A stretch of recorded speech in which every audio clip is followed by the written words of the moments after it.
अच्छा, जैसे कि मैंने पहले कहा कि ये सदा, मैं आनंदित था जब उन्होंने मुझसे कहा था कि आओ हम प्रभु के घर को चलें। मैं विश्वास करता हूँ कि ये बात एक बार दाऊद ने कही कि आओ हम प्रभु के भवन को चलें। मैं इससे अच्छा स्थान कोई नहीं जानता।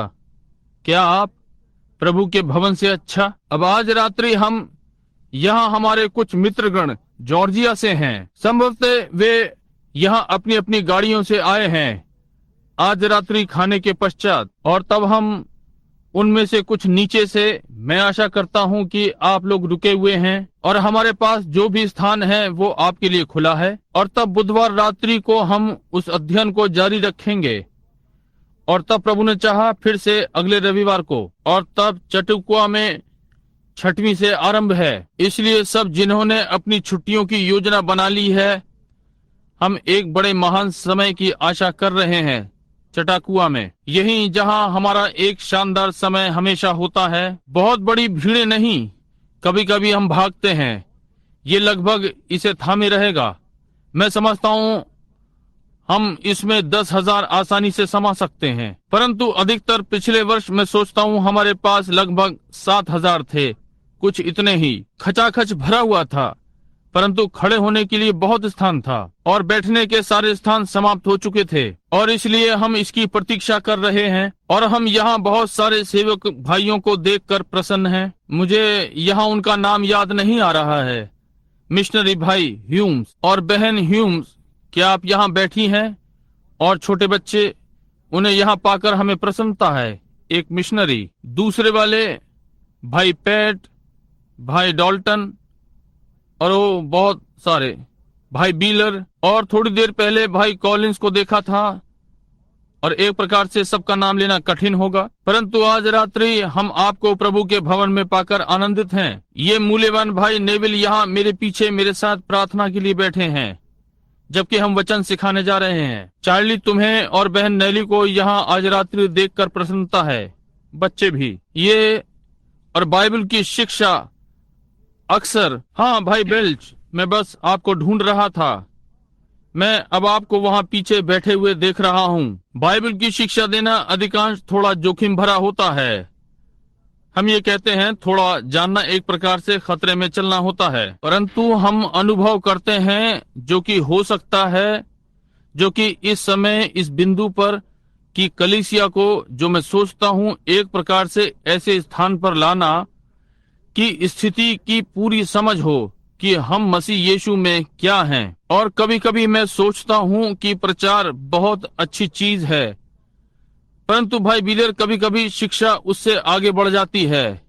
ये अनुकूल, विशेषकर कलीसिया के लिए। अब प्रचार अधिकांश पापी को पकड़ता है, वचन के द्वारा उसको दोषी ठहराता है, परंतु शिक्षा विशेष मनुष्य को कि वो क्या है सही स्थिति में रखता है। और हम कभी भी सही विश्वास नहीं कर सकने के योग्य होते हैं जब तक हमें न मालूम हो कि हमारा सही स्थान क्या है। अब यदि संयुक्त राज्य जो स्पष्ट राष्ट्र है मुझे इस राष्ट्र का राजदूत बनाकर रूस को भेज दें, रूस के लिए, तब यदि वे मुझे वैधानिक रूप में रूस भेजते हैं तो संयुक्त राज्य की सारी शक्ति मेरे समर्थन में है। मेरे शब्द संयुक्त राज्य के जैसे होंगे यदि मुझे एक राजदूत के समान मान्यता दी गई है। और तब यदि परमेश्वर ने हमें अपना राजदूत होने के लिए भेजा है, सारी सामर्थ जो स्वर्ग में है, वो सब जो परमेश्वर है, उसके सारे स्वर्गदूत, सारी उसकी सामर्थ हमारे वचनों के पक्ष में है। यदि हम सही प्रकार से अभिषिक्त लोगों के पास संदेशवाहक भेजे गए हैं, परमेश्वर वचन को आदर देगा ही, क्योंकि उसने दृढ़ता पूर्वक लिखा है कि तुम जो कुछ भी पृथ्वी पर बांधोगे वो मैं स्वर्ग में बांधूंगा, जो कुछ भी तुम पृथ्वी पर खोलोगे वो मैं स्वर्ग में खोलूंगा, और तुम्हें राज्य की कुंजियां दूंगा। ओ, ये कितनी महान प्रतिज्ञा है जो उसने कलीसिया को दी है। और मैं उस दिन के बाद से, यदि आप में से बहुत सारे, मैं समझता हूँ, यहाँ इस प्रातः सुन रहे हैं, जैसा कि मैंने अपनी नम्र सेवकाई में यत्न किया है, साधारण रीति से बताया है, वो दर्शन जो मैंने स्वर्ग का देखा, मैं किसी भी रीति से कभी भी उसमें किसी भी बात का संदेह नहीं करूंगा जो कभी भी मुझे किसी ने बताई कि उन्हें परमेश्वर ने बताया है। यदि मैं इसे पवित्र वचन में भी ना देखूं तो भी मैं इसका विश्वास करूंगा। मैं अब भी विश्वास करना चाहूंगा उस भाई के वचन का। मैं केवल बाइबल के साथ बना रह सकता हूं, परंतु अब भी मैं विश्वास करूंगा कि संभव है कि भाई किसी प्रकार से गलत समझ गया होगा, वो थोड़ा सा गड़बड़ा गया होगा, और फिर भी मैं विश्वास करूंगा कि वो मेरा भाई है। और यदि मेरे हृदय में कुछ उत्तेजना है और मैं आशा करता हूं कि आने वाले वर्षों में ये नहीं छूटेगी, इसे मैं कभी नहीं भूलूंगा। पिछले रविवार प्रातः क्या हुआ था, जैसा कि एक सप्ताह इसने मुझसे कुछ किया, इसने मेरे जीवन को क्रांतिकारी कर दिया। मैं डरता नहीं, मुझे मृत्यु का तनिक भी भय नहीं, मृत्यु में बिल्कुल भी भय नहीं है। और ये आपके लिए नहीं है, यदि आप समझ गए हैं तो। अब संभव है यदि इसे जानने के लिए आपके पास अनुभव होना ही चाहिए, क्योंकि इसे समझाने की कोई विधि नहीं है। अब शब्द नहीं ढूंढ सकते, क्योंकि ये अंग्रेजी शब्दकोश में नहीं है या किसी और शब्दकोश में, क्योंकि ये एक अनंतता है। कोई बीता कल नहीं, कोई आने वाला कल नहीं, ये सारा वर्तमान काल है और इसमें नहीं है मुझे अच्छा अनुभव होता है और अब से 1 घंटे के बाद मैं अच्छा अनुभव नहीं करता हूँ और अगले घंटे में फिर अच्छा अनुभव करता हूँ। सारे समय ये वर्तमान काल है, समझे, कभी नहीं रुकता। केवल वो शानदार शांति और कुछ, और वहाँ पाप नहीं हो सकता, वहाँ द्वेष नहीं हो सकता, वहाँ बीमारी नहीं हो सकती, वहाँ उस स्वर्गीय किनारे पर कुछ नहीं पहुंच सकता। और यदि मुझे ये कहने का सौभाग्य है, जो कि हो सकता है मेरे पास नहीं है, यदि मेरे पास नहीं है, मैं प्रार्थना करता हूँ कि परमेश्वर मुझे क्षमा करे। परंतु यदि ये मेरे पास है और ये परमेश्वर ने मुझे कुछ दिखाने के लिए उठा लिया, मैं पहले स्वर्गों का उल्लेख करूंगा। तब मैं बाइबल में विश्वास करता हूँ कि पौलुस नाम का मैं विश्वास करता हूँ, जो कि तीसरे स्वर्ग में उठाया गया। और अब यदि ये पहला स्वर्ग महिमामय था, तो फिर वो तीसरा स्वर्ग, उसमें क्या होगा। कोई आश्चर्य नहीं कि वो 14 वर्षों तक नहीं बोल सका। उसने कहा वो नहीं जान पाया कि वो शरीर में था या शरीर से बाहर था। उस महान चेले के साथ कार्यस्थल मिलाने के लिए नहीं, या स्वयं को कुछ बनाने का यत्न करने के लिए जैसा कि वो था, परंतु मैं उसके साथ कह सकता हूँ, मैं नहीं जानता कि इस शरीर में या इस शरीर से बाहर। केवल एक बात, ये उतना ही वास्तविक था जैसा कि मैं आपको देख रहा हूँ, और इस विषय में मैं सदा अचरज में था। यदि मैं मर गया तो मैं एक छोटा बादल तैरता हुआ देखूंगा, एक आत्मा, और कहता वो भाई बहन जा रहे हैं, वे चार्ली और नेली हैं, वहां भाई और बहन स्पेंसर जा रहे हैं। ये मेरे लिए सदा रहस्यमय था। यदि मेरी आंखें कब्र में हैं और क्षतिग्रस्त और सड़ रही हैं, यदि मेरे कान यहाँ पर नहीं हैं और कुछ और सुन सकूं, और यदि मेरा लहू सारा वापस जा चुका है और उन्होंने उसे सुगंधित कर दिया है, और ये पानी में या जमीन में है, और मेरी मस्तिष्क की क्षमताएं, मेरे मस्तिष्क की सारी कोशिकाएं मर गई हैं, तब मैं सिवाय इधर उधर तैरती हुई आत्मा को छोड़ और क्या होऊंगा। और इसने मुझे उबाऊ कर दिया।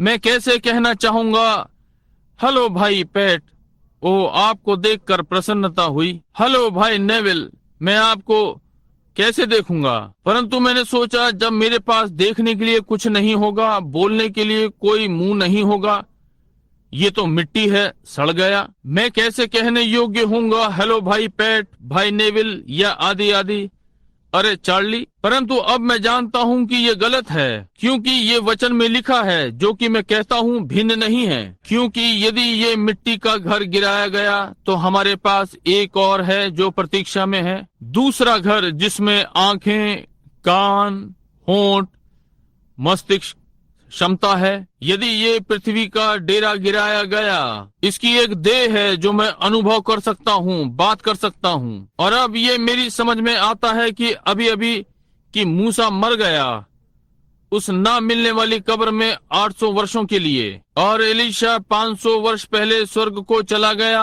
परंतु रूपांतरण वाले पर्वत पर उन लोगों को यीशु से बातें करते हुए देखा गया। सैमुएल के मरने के 4-5 वर्ष पश्चात और इंदौर की जादूगरनी ने उसे ऊपर बुलाया और वो मुंह के बल गिरी और उसने कहा, तूने मुझे धोखा दिया क्योंकि तू स्वयं शाऊल है। उसने कहा, क्योंकि मैं देवता को देखती हूँ। वो मूर्ति पूजक थी, आप समझे। मैं देवताओं को ऊपर आते देखती हूँ। और तब भी शाऊल उसे ना देख सका और उसने कहा, वो कैसा दिख पड़ता है, मुझसे वर्णन कर। कहा, वो दुबला है और उसके कंधे पर कपड़ा है। कहा, ये सैमुएल है भविष्यद्वक्ता, उसे मेरे समक्ष ला। मैं चाहता हूँ कि आप ध्यान दें कि सैमुएल के व्यक्तित्व में कोई बदलाव नहीं आया। वो अब भी भविष्यद्वक्ता था। उसने शाऊल को ठीक ठीक बताया कि अगले दिन क्या होगा। इसलिए आप देखिए, मृत्यु हमारा पूर्णतः हास नहीं करती।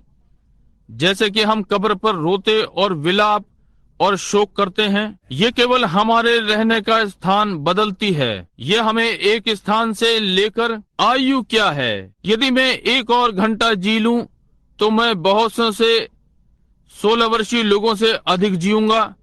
मैं बहुत से 5 वर्षीय लोगों से अधिक जीवित रहूंगा। आयु कुछ नहीं है। हम यहाँ पर किसी उद्देश्य के लिए हैं कि कुछ करें। अब यहाँ पर बहुत सी सुंदर चेहरे वाली माताएं यहाँ पर बैठी हुई हैं। कुछ उनमें से 60 या 70 वर्ष की हैं। कहेंगी, अच्छा तो भाई ब्रनम, मैंने क्या किया है? आपने अपने बालकों का पालन पोषण किया है। आपको जो करना चाहिए था वो आपने किया। संभव है कोई बूढ़े पिता यहाँ पर बैठे हुए कहें, भाई मैंने तो खेत जोते हैं, मैंने ये किया है, मैंने कभी प्रचार नहीं किया। परंतु आपने वो किया जो परमेश्वर ने आपको करने के लिए भेजा। आपके लिए एक स्थान है। कल मैं एक बूढ़े डॉक्टर से बातें कर रहा था।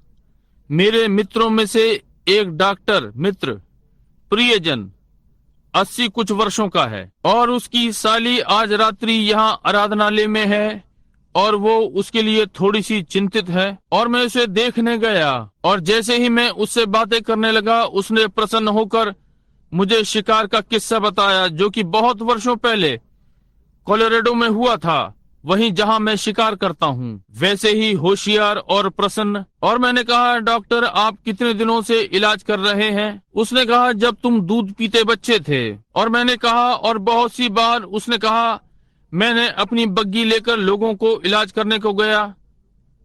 मैंने घोड़े पर काठी कसी, मैंने छोटा बस्ता लिया और मैं पैदल गया। और मैंने कहा, हाँ, वहां प्रातः 2 बजे खाड़ी के किनारे किनारे अपनी टॉर्च के साथ उस घर को ढूंढने का यत्न किया जहां छोटे लड़के के पेट में दर्द या माँ एक जच्चा की पीड़ा में। कहा, हाँ ये ठीक है। और मैंने कहा, डॉक्टर आप जानते हैं, मैं विश्वास करता हूँ कि इस विभाजन रेखा के पार, यहाँ मरण और अमरता के बीच में परमेश्वर के पास एक अच्छे पुराने डॉक्टरों के लिए स्थान था जो इस प्रकार की सेवा करें। मोटे मोटे आंसू उसकी आंखों में आ गए और वो रोने लगा।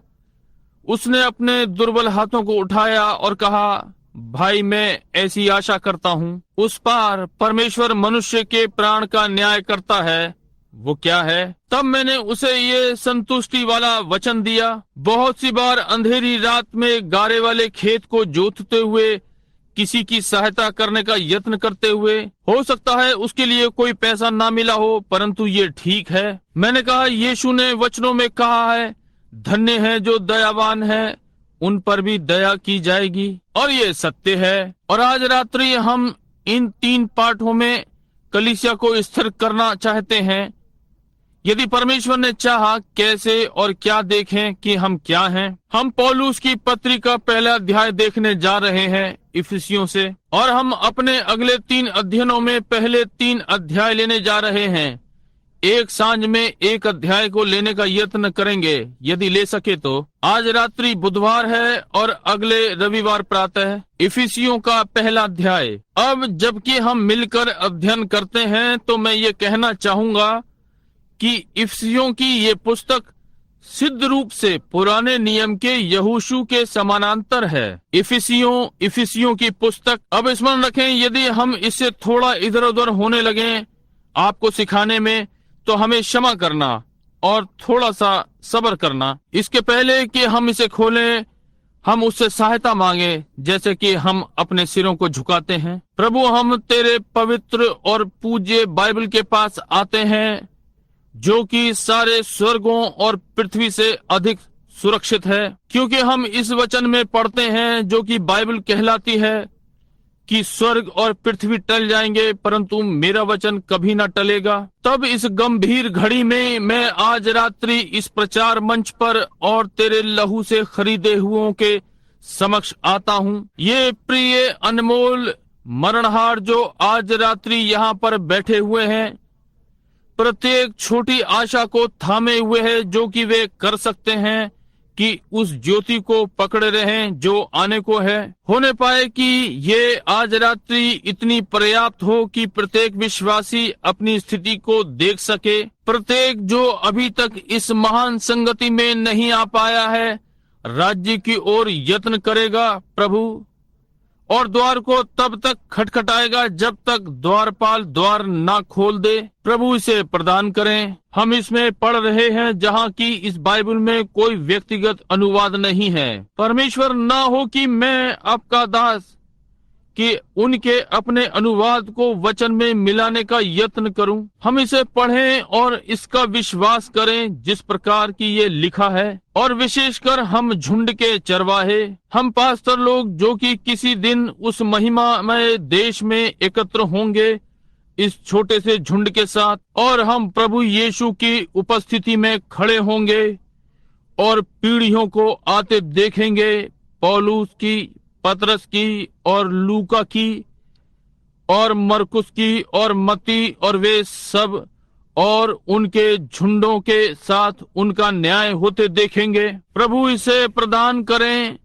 मैं आपके चरणों में लाखों परितोषक रख सकता हूँ, जबकि मैं नम्रता के साथ ऊपर चढ़ूंगा और अपने हाथों को आपके अनमोल चरणों पर रखूंगा और कहते हुए, प्रभु ये तेरे हैं। ओ परमेश्वर, हमें अपने आत्मा से फिर से भर दे, और तेरे प्रेम से और तेरी धार्मिकता से, और होने पाए कि जैसा कवि ने अपने गीत में कई वर्षों पहले ये प्रकट किया, प्रिय मरने वाले मेमने, तेरा अनमोल लहू कभी अपनी सामर्थ ना खोएगा, जब तक परमेश्वर की बची हुई कलीसिया पाप से ना बच जाए। और सदा से विश्वास के द्वारा मैंने तेरे घाव से निकलती हुई धारा देखी है। छुड़ाने वाला प्रेम मेरा विषय रहा है, और जब तक ना मरूंगा यही रहेगा। तब उस एक महानतम मीठे गाने में वो आगे कहता है, मैं तेरी बचाने वाली सामर्थ को गाऊंगा।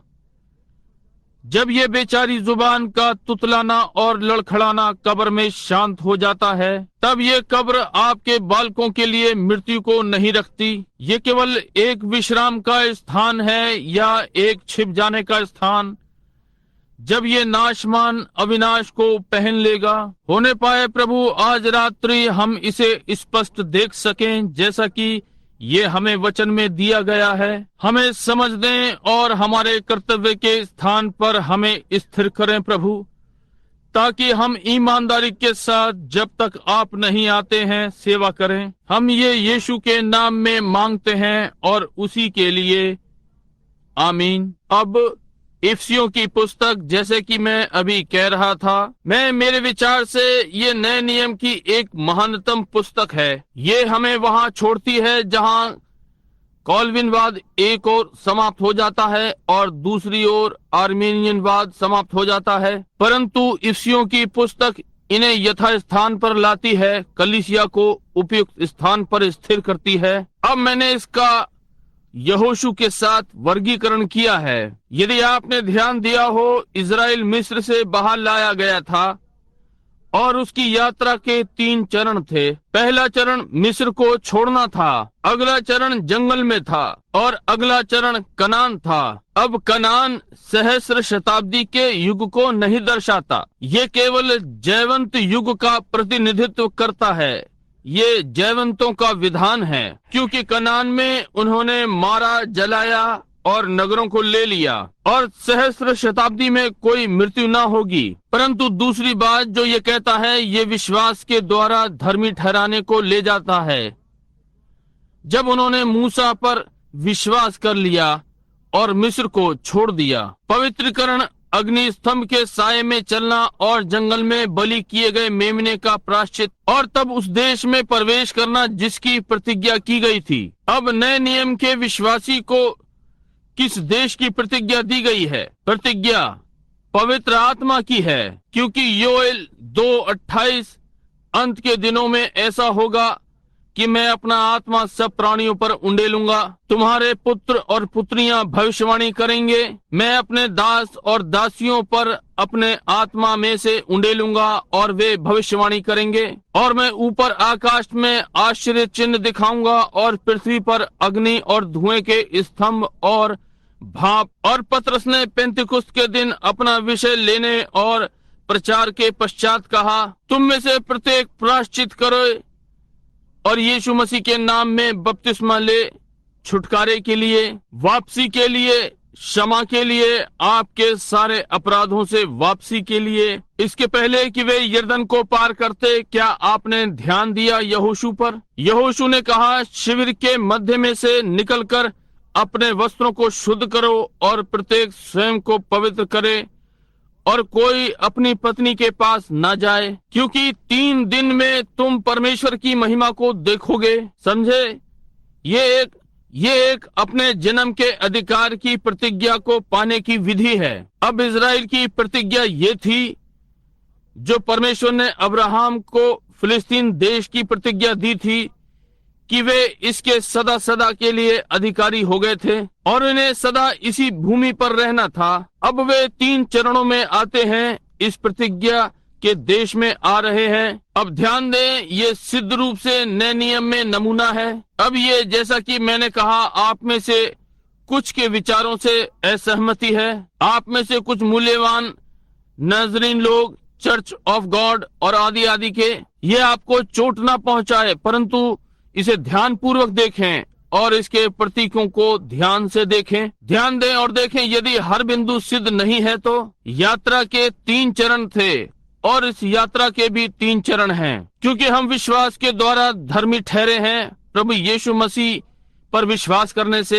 मिस्र देश को छोड़ते हुए बाहर आए और उसके लहू के बलिदान के द्वारा पवित्र किए गए और अपने पापों से धुल गए और तीर्थ यात्री और परदेसी हो गए, दावा करते हुए कि एक देश को ढूंढ रहे हैं, एक नगर को जो आ रहा है, या एक प्रतिज्ञा। ऐसे ही इजराइल जंगल में परदेसी रहा, विश्राम का कोई स्थान नहीं, रात्रि रात्रि के बाद यात्रा में चलते रहे अग्नि स्तंभ का अनुकरण करते हुए, परंतु अंततः प्रतिज्ञा के देश पर आ गए जहां वे बस गए। यही जहां पर विश्वासी आता है, वो पहले इस पहचान पर आता है कि वो एक पापी है, तब वो पानी के द्वारा अलग किया जाता है, जल के धुलने के द्वारा, लहू के द्वारा, और या जल के धोने के द्वारा, बल्कि वचन के द्वारा प्रभु यीशु मसीह पर विश्वास कर रहा है। तब विश्वास के द्वारा धर्मी ठहरा, वो भागी हो गया और परमेश्वर के साथ शांति से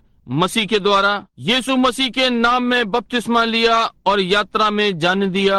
आप समझे? यात्रा में तब वो परदेसी और एक तीर्थ यात्री हो जाता है। वो अपनी यात्रा में है, किस लिए? एक प्रतिज्ञा जो परमेश्वर ने की। इजराइल को अभी भी प्रतिज्ञा नहीं मिली थी, परंतु वे अपनी यात्रा में थे और बिना उत्तेजित हुए कृपया समझिए, यही जहां आप नाज़रीन और पिलग्रिम होलीनेस हैं और सब आदि आदि। क्योंकि इजराइल जब वे कादेश बर्निया स्थान पर आए, जब भेदिए गए और कहा देश तो महान है, परंतु उनमें से कुछ ने वापस आकर और कहा हम इसे नहीं ले सकते क्योंकि नगर दीवारों से घिरे हुए हैं और आदि आदि। परंतु यहोशू और कालेब खड़े हुए और कहा हम उसे लेने के लिए योग्य से अधिक हैं, क्योंकि उनके पहले से परिपत्र पर हस्ताक्षर के बयान, क्योंकि उन्होंने अनुग्रह के 2 कार्यों पर विश्वास किया था, न्यायोचितता और पवित्रीकरण, और इससे आगे ना जा सके। और सुनिए, वो समस्त पीढ़ी जंगल में नष्ट हो गई, परंतु वे दो जो प्रतिज्ञा देश में जाकर प्रमाण को ले आए थे कि ये अच्छा देश है और हम उसे लेने के लिए योग्य से बढ़कर हैं, क्योंकि ये परमेश्वर की प्रतिज्ञा थी। तब बजाय लोग जाने के पवित्र आत्मा प्राप्त करने के अन्य भाषाओं में बोलने लगे, परमेश्वर की सामर्थ प्राप्त करने लगे, पवित्र आत्मा का बपतिस्मा, चिन्ह, चमत्कार, आश्चर्य कर्मों। उन्होंने अनुभव किया कि ये उनकी शिक्षा की रीति रिवाज को तोड़ देगा। और इसका क्या हुआ? देश में नष्ट हो गए, ये ठीक बात है, परंतु विश्वासी कालेब और यहोशू तत्पर थे, ये प्रतिज्ञा पर जा रहे थे। वे उस देश में पहुंच गए और देश को ले लिया और उस भूमि में बस गए स्वामी के समान। और हम न्यायोचितता, पवित्रीकरण पर कभी नहीं रुके और हम पवित्र आत्मा के बपतिस्मे पर चले। हम प्रभु यीशु पर विश्वास करने में न रुकें। बपतिस्मा होने के बाद हम न रुकें, क्योंकि उसने हमें पाप भरे जीवन से शुद्ध किया है, परंतु अब हम एक स्थिति की ओर यत्न कर रहे हैं, पवित्र आत्मा के बपतिस्मे की प्रतिज्ञा पर। क्योंकि पतरस ने पेंतुकुस्त के दिन कहा, क्योंकि यह प्रतिज्ञा तुम और तुम्हारी संतानों और उन सब दूर दूर के लोगों के लिए भी है जिन्हें प्रभु परमेश्वर अपने पास बुलाएगा। इसलिए इफिसियों यहाँ हमें यहोशू के समान उपयुक्त स्थान में स्थिर करती है, क्योंकि यहोशू ने उस देश में पार पहुंचने पर और भूमि लेते हुए तब उसने भूमि को बांटा। यहाँ इफ्राइम, यहाँ मनश्शे, और ये यहाँ पर गाद, यहाँ पर बिन्यामीन, यहाँ उसने भूमि को बांटा। और ध्यान दें, ओ इस पर हमारे हृदय उत्तेजित होते हैं। प्रत्येक इब्री माताएं उन बालकों को जन्म दे रही थीं। उसने अपनी प्रसव पीड़ा में वही स्थान बोला जहां उन्हें उस प्रतिज्ञा के देश में निर्धारित स्थिति में होना था। ओ, ये एक महान अध्ययन है। यदि हम इसके विस्तार में जा सकें, जो कि घंटों घंटों का समय लेगा। किसी दिन जब हम अपना आराधनालय तय कर लेंगे तो मैं आकर और पक्के 2 महीने लूंगा। ध्यान दें, जब वे उनमें से प्रत्येक वे माताएं, जब उसने इफ्राइम कहा, जब वो प्रसव पीड़ा में थी, उसे निर्धारित स्थिति में रखा गया जहां उसके पांव तेल में थे। ठीक वैसे ही उनमें से प्रत्येक जहां वे थे। और यहोशू ये ना जानते हुए, परंतु प्रेरणा के द्वारा, पवित्र आत्मा की प्रेरणा के द्वारा प्रतिज्ञा के देश में होते हुए प्रत्येक मनुष्य को उसकी प्रतिज्ञा दी।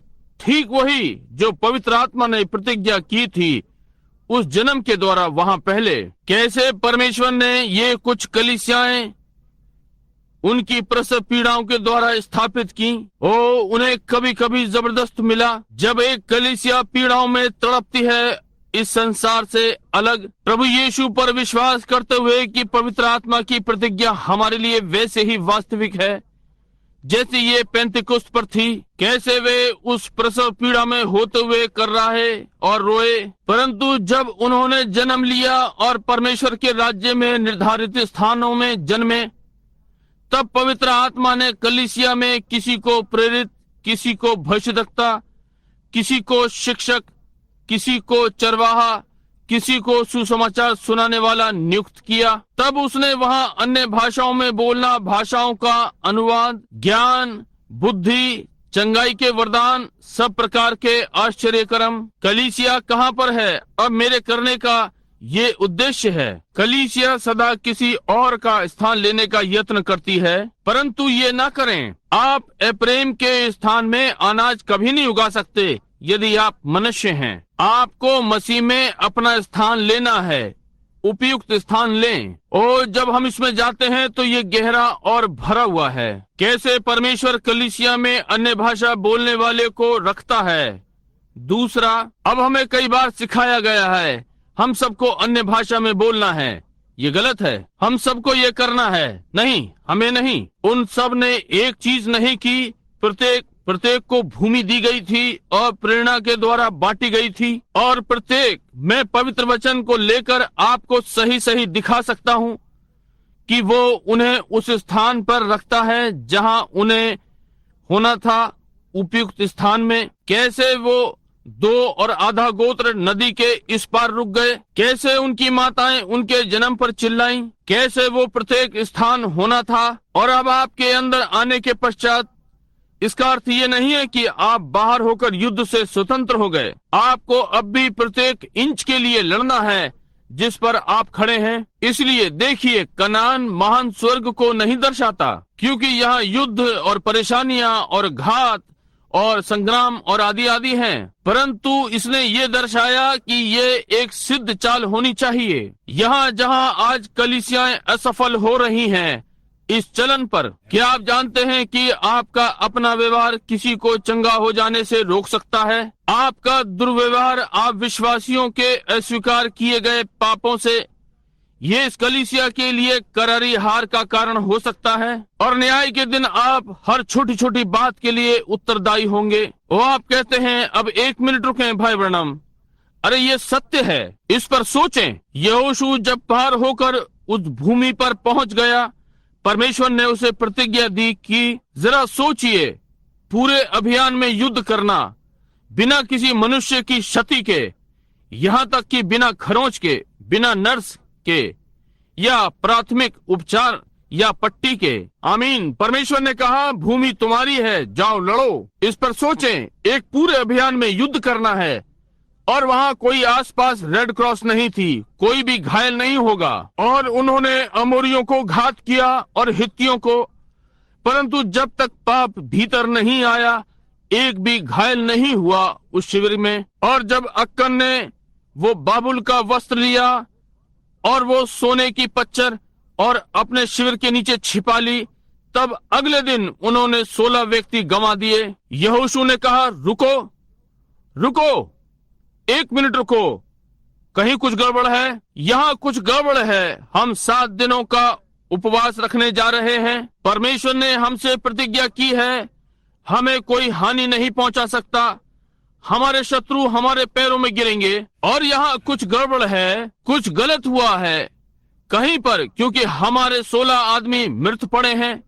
वे इजरायली भाई हैं और वे मरे पड़े हैं। ये क्यों मर गए निर्दोष मनुष्य?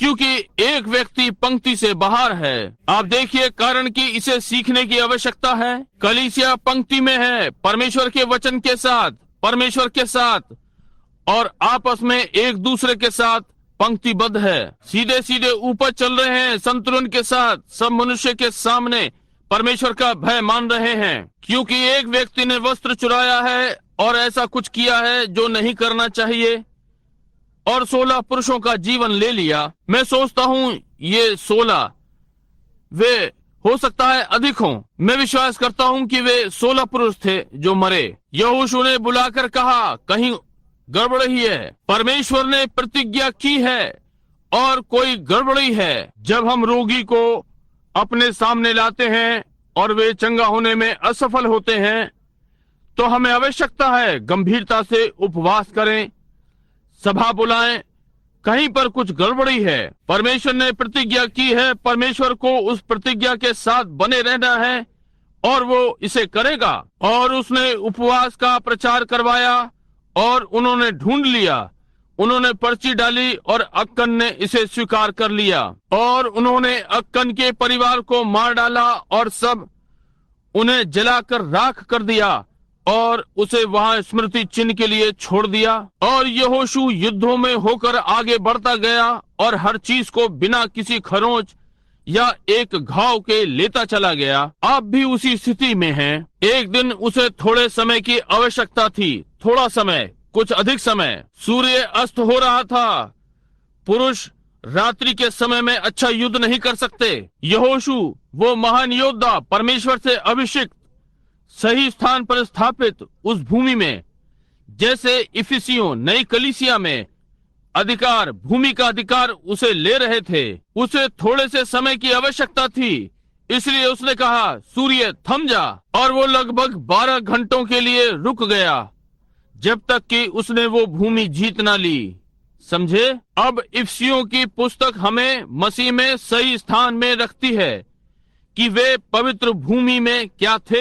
हम पवित्र भूमि में नहीं रखे गए परंतु पवित्र आत्मा में। अब हम जरा एक वचन को पढ़ते हैं। देखिए कि कलीसिया कितनी सिद्ध है। पौलुस की ओर से जो परमेश्वर की इच्छा से यीशु मसीह का प्रेरित है। ओ मुझे ये पसंद है कि परमेश्वर ने उसे प्रेरित बनाया। किसी प्राचीन ने उसके ऊपर हाथ नहीं रखा, किसी बिशप ने उसे कहीं नहीं भेजा, परंतु परमेश्वर ने उसे बुलाया और प्रेरित बनाया। पौलुस की ओर से जो परमेश्वर की इच्छा से यीशु मसीह का प्रेरित है, उन पवित्र और मसीह यीशु में विश्वासी लोगों के नाम जो इफिसुस में हैं। ध्यान दें वो इसे कैसे संबोधित करता है। ये अविश्वासियों को नहीं है, ये कलीसिया को है। ये बुलाए हुओं को कहता है, पवित्र किए गए और जो मसीह यीशु में बुलाए गए हैं। अब यदि आप जानना चाहते हैं कि हम मसीह यीशु में कैसे आते हैं,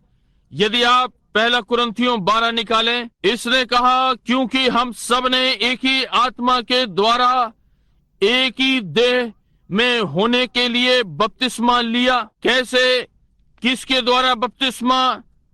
पवित्र आत्मा के द्वारा। पानी के बपतिस्मे के द्वारा नहीं, आप चर्च ऑफ क्राइस्ट के लोगों, परंतु एक ही आत्मा के द्वारा।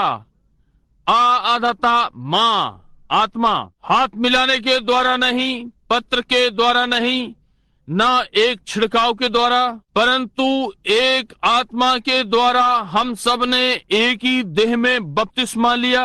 हमारा अधिकार, वो भूमि जो परमेश्वर ने हमें रहने के लिए दी, पवित्र आत्मा, वैसे ही जैसे उसने यहूदियों को कनान दिया, उसने हमें पवित्र आत्मा दिया। एक ही आत्मा के द्वारा हम सब ने एक देह में बपतिस्मा लिया। आप समझे? अब ये आत्मिक कनानियों से बात कर रहा है। इज़राइल, आत्मिक इज़राइली जिन्होंने देश को अधिकार में लिया। ओ क्या आप आनंदित नहीं कि आप मिस्र के लहसुन से बाहर आ गए? क्या आप आनंदित नहीं आप जंगल से बाहर आ गए? और स्मरण रखें, उन्हें मन्ना ही खाना था, स्वर्ग से स्वर्गदूतों का खाना, जब तक वे पार होकर उस देश में नहीं पहुंच गए। और जब वे पार होकर उस देश में पहुंच गए, मन्ना गिरना बंद हो गया। तब वे पूरी तरह से परिपक्व हो गए थे और उन्होंने भूमि का पुराना अनाज खाया। अब जबकि आप बालक नहीं हैं, अब आपको सुसमाचार के सच्चे दूध की इच्छा नहीं है कि आपकी देखभाल करनी पड़े और पुचकारना और आराधनालय में आने के लिए उत्साहित करना पड़े। अब आप वास्तविक परिपक्व मसीही हैं। अब आप ठोस भोजन खाने के लिए तैयार हैं। आप उसमें आने के लिए तैयार हैं जो उसने कहा है। आप उन बातों को समझने के लिए तैयार हैं जो गहरी और भरपूर हैं। ओ हम उसमें सीधे सीधे जा सकते हैं। और ओ ये तो पृथ्वी के रचने से पहले छिपी हुई थी। उसने कहा अब आप इसमें आ गए हैं। मैं ये आपको संबंधित कर रहा हूँ। उन्हें नहीं जिन्होंने अभी अभी मिस्र को छोड़ा है, उनको नहीं जो अब भी यात्रा में हैं, परंतु उनको जो प्रतिज्ञा के देश में हैं, जिन्होंने प्रतिज्ञा प्राप्त कर ली है। कितनों ने पवित्र आत्मा की प्रतिज्ञा प्राप्त कर ली है। ओ क्या आप आनंदित नहीं हैं? यहाँ अब इस देश में पुराने अनाज को खा रहे हैं, परमेश्वर की ठोस वस्तुओं को खा रहे हैं और स्पष्ट समझ को प्राप्त किया है। आपका आत्मिक मस्तिष्क व्यवस्थित हो गया है। आप जानते हैं कि सही में वो कौन है। आप ठीक ठीक जानते हैं वो क्या है। आप ठीक ठीक जानते हैं आप कहाँ जा रहे हैं। आप इस विषय में सब ठीक ठीक जानते हैं। आप जानते हैं कि आपने किस में विश्वास किया है और उत्साहित हुए हैं। आपने जो आज के दिन के विरोध में वचनबद्ध हुए हैं, वो उसे बनाए रखने योग्य है। ओ यही वो है, इन्हीं से जिनसे अब पौलुस बात कर रहा है। ध्यान से सुनिए। अब देखिए, मसीह यीशु में विश्वासी। अब इसे दोहराने के लिए मेरे पास कलीसिया हो। हम मसीह में कैसे आते हैं? कलीसिया में सम्मिलित होने के द्वारा नहीं, अपने नाम को पुस्तक में लिखवाने के द्वारा नहीं, डुबकी का बपतिस्मा लेने के द्वारा नहीं। कैसे हम मसीह में आते हैं? एक ही पवित्र आत्मा के द्वारा।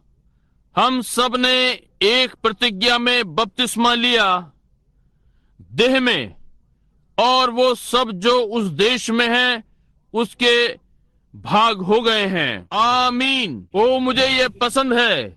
यदि मेरा गला खराब ना होता तो मैं चिल्ला सकता था। जब मैं इस भूमि में आ गया तो ये मेरी है। अब मैं घर में हूँ, मैं कनान में हूँ। मैं प्रत्येक बात जिसके लिए परमेश्वर मुझे प्रयोग करना चाहता है अधीन हूँ। मैं पवित्र भूमि पर चल रहा हूँ, एक राजा का बालक वस्त्र पहने हुए और तैयार। मैं मिस्र से बाहर आ गया हूँ, प्रतिज्ञा के देश से होकर आया हूँ, परीक्षाओं में स्थिर रहा हूँ, यरदन से पार हो गया हूँ और इस धन्य प्रतिज्ञा में हूँ। मैंने किस प्रकार से इसे पाया? एक ही आत्मा के द्वारा। इसी प्रकार से पौलुस ने इसे पाया। मुझ पर भी उसी प्रकार से हुआ, जैसा उस पर हुआ उसी प्रकार से आप पर किया। एक ही आत्मा के द्वारा हम सबने बपतिस्मा लिया, ना कि छींटे से। इसका केवल थोड़ा सा छिड़काव बहुत अच्छा लगता है, परंतु मैं नीचे डूबा हूँ। सब कुछ पवित्र आत्मा के अधीनता के नीचे तैरने को बनाया गया। यही प्रतिज्ञा है। हमारा इफिसियों, हमारा यहोशू जो कि पवित्र आत्मा है। यहोशू का अर्थ यीशु बचाने वाला।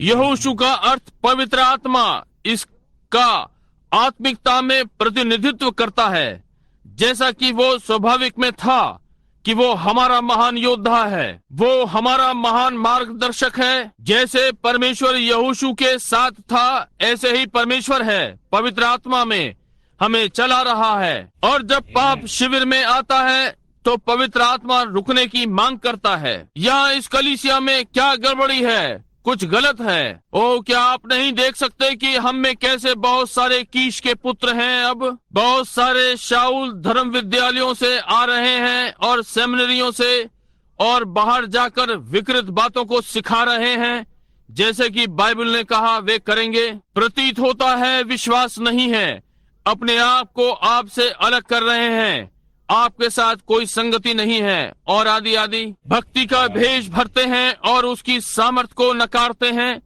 ऐसों से अलग रहना। वे नहीं जानते कि वे कहां से आए हैं, वे कारण नहीं बता सकते। मैं ये भाई बूथ क्लिबॉन्ड की ओर से कह रहा हूँ, मेरा एक मित्र है। यदि कोई ऐसी चीज है जो अनाधिकृत है, अभक्ति से जन्मी हुई, संसार की कोई भी चीज, वो खच्चर है। खच्चर सारी चीजों से नीचे है। वो नहीं जानता कि वो कौन है। वो स्वयं को उत्पन्न नहीं कर सकता, और एक खच्चर दूसरे खच्चर को जन्म नहीं दे सकता और खच्चर हो जाए। वो समाप्त हो गया। वो नहीं जानता कि उसका पिता कहाँ से आया, ना ही अपनी माँ को जानता है, क्योंकि वो एक छोटा छोटा गधा है और एक घोड़ी। परमेश्वर ने ये नहीं किया।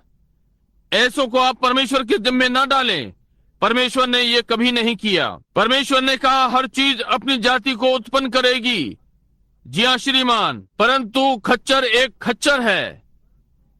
उसका पिता गधा था, उसकी माँ घोड़ी, इसलिए वो नहीं जानता कि वो कहाँ से है। वो एक घोड़ा खच्चर बनने का यत्न कर रहा है, यानी एक खच्चर, या वो एक घोड़ा है गधा बनने का यत्न कर रहा है, एक गधा घोड़ा बनने का यत्न कर रहा है। वो नहीं जानता कि वो कहाँ से है। और संसार में वो बहुत मजबूत चीज है, आप उस पर जरा भी विश्वास नहीं कर सकते। और इसी प्रकार से कलीसिया में बहुत से लोग हैं और वे नहीं जानते कि उनका पिता कौन है, वे नहीं जानते कि उनकी माँ कौन है। वे केवल एक बात जानते हैं, या तो वे प्रेस्बिटेरियन, मेथोडिस्ट, बैप्टिस्ट या पेंटिकॉस्टल या कुछ हैं। वे नहीं जानते कि वे कहाँ से आए हैं। और एक बूढ़ा गधा, आप उस पर जितना चाहें उतना चिल्लाएं और वो वहाँ खड़ा हुआ अपने कानों को चिपकाए और देखता है। आप उन्हें सारी रात प्रचार कर सकते हैं और वे जब जाते हैं तो जरा भी और अधिक नहीं जानते, उतना ही जानते हैं जितना अंदर आते समय जानते थे। अब ये ठीक बात है। मेरा अर्थ असभ्य होने से नहीं, परंतु मैं आपको सत्य बताना चाहता हूँ। परंतु वो एक चीज जो वो कर सकते हैं कि वे अच्छे कार्य करता हैं। वे बस काम काम काम करते हैं। ये मुझे उन आर्मेनियन झुंड के विचार में ले जाता है। वे सदा कार्य करने का यत्न इस प्रकार से करते हैं कि उनका मार्ग स्वर्ग की ओर हो। ये ठीक बात है। एक खच्चर, महिला सहायक समिति और मुर्गी दावत, ताकि प्रचारक को भुगतान करें और हमें ये नृत्य करना है, और ये सामाजिक, ये केवल काम काम काम काम काम काम काम, और वे इसके लिए ये कार्य कर रहे हैं। आप उनसे पूछें क्या जब से आपने विश्वास किया है आपने पवित्र आत्मा पाया? वे अपने कान बंद कर लेते हैं और नहीं जानते कि वे कहां से हैं, कहां जा रहे हैं। आपका क्या अर्थ है? ये कहां हुआ? आपका क्या अर्थ है? वो पवित्र आत्मा? मैंने इसके विषय में कभी कुछ नहीं सुना।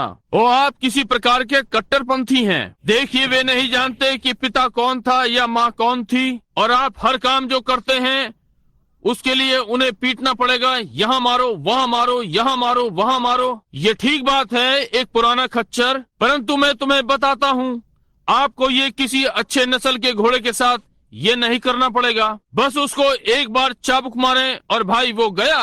वो जानता है वो क्या कर रहा है। ओ, सही नस्ल के घोड़े की सवारी कितनी अच्छी है। ये कहने में कितना अच्छा है, लड़के आओ। ओ पुरुष, अच्छा है कि आप कसकर पकड़े रहें, वो काठी को हवा में उड़ा देगा। सही नस्ल वाले मसीही के साथ यही बात है। हालेलुया। तुम पवित्र आत्मा प्राप्त करो, तुम में से प्रत्येक प्रायश्चित करे, तुम में से प्रत्येक और यीशु मसीह के नाम में बपतिस्मा ले, अपने अपने पापों की क्षमा के लिए गया। जितनी जल्दी ही वे पानी में जा सकते हैं वे चले गए। वे दिन और रात चैन से नहीं रह सकते जब तक वे पवित्र आत्मा प्राप्त ना कर लें। क्यों? आप जानते हैं, एक मसीही जानता है कि उसका पिता कौन था। देखिए, जन्म देने के लिए ये दो को लेता है, वे सही पिता और माता। खच्चर नहीं जानता कौन सा पिता था या माँ कौन थी, परंतु हम जानते हैं कि कौन पिता या माँ थे, क्योंकि हम परमेश्वर के लिखित वचन से जन्मे हैं, आत्मा द्वारा पुष्टि किए हुए। पतरस ने कहा पेंतिकुस्त के दिन, यदि आप लोग प्रायश्चित करोगे और तुम में से प्रत्येक अपने अपने पापों की क्षमा के लिए यीशु मसीह के नाम से बपतिस्मा ले, तो तुम पवित्र आत्मा का दान पाओगे। और भाई, एक वास्तविक नया जन्म पाया हुआ मसीही, ओ प्रभु, उसकी आत्मा जैसे ही वो वचन लेता है वो पवित्र आत्मा प्राप्त करता है। तब उससे कुछ पूछिए, वो जानता है कि वो कहाँ खड़ा है। क्या तुम दिव्य चंगाई में विश्वास करते हो? आमीन। क्या आप दूसरे आगमन पर विश्वास करते हैं? आमीन। ये खच्चर से पूछें। खच्चर धर्म, ओ मैं नहीं जानता। डॉक्टर जॉन ने एक बार कहा था, ओ ये शाउल के पीछे जाते हैं, समझे? ओ वे नहीं जानते। अच्छा, मैं आपको बताता हूँ कि मेरी कलीसिया इस विषय में निश्चित नहीं है। ओ भाई, परंतु फिर से जन्म पाया हुआ एक पुरुष और महिला प्रभु यीशु के आने में निश्चित हैं। वे ऐसे ही निश्चित हैं जैसे उन्होंने पवित्र आत्मा पाया कि पवित्र आत्मा देने के लिए है। अब यीशु ने कहा कुएं पर वो स्त्री, हम इस पहाड़ पर भजन करते हैं और यहूदी यरूशलेम में। उसने कहा, स्त्री मेरे वचन सुन, समय आता है और अब है कि पिता उन्हें ढूंढता है जो उसकी आराधना आत्मा और सच्चाई से करेंगे।